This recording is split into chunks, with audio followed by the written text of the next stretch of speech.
Kilany kosa nefa nanao fanambarana ihany koa ny kandida solombavam-baoaka amin'ray tolakandro tetsy amin'ny Rotonde tetsy Besarety isan'ny vohitra tao anatin'ny valandresaka nataony niaraka tampanao gazety ihany koa nefa ny fanohanana amin'ny fifidianana filoham-pirenena fihodinana fiaroa an'ny kandida Rajaonarimampianina Hery io moa no isan'ny Nisongadina ary rahantsika tozao manaraka izao ny fanampanazavana miompana amin'izay.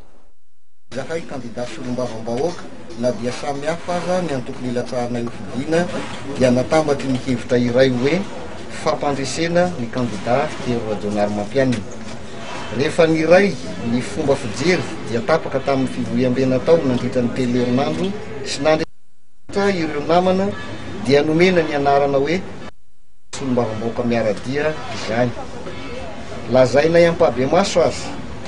izao amin'ny alalan'ny mpanao gazety maromaro manatrika etoana fa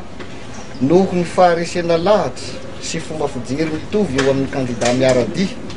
noho ny fahitanay ny vina fampandrosoana afaka mifanaraka aminay, noho ny fanananay ireo olona fanaraka anay any amin'ny distrika nilatsahanay tsirairay avy, noho ny tanora ny kandida ka hanana fijery hitovitovy aminay, fitokisanay ny hery vaovao marina fa hery vaovao marina izy sy ny fisokafany amin'ny lafiny rehetra, noho ny fahatsapanay ny toedra raharinaivo amin'ny ankapobeny izay mitaky fanadiadiana lalina dia lazaina etoana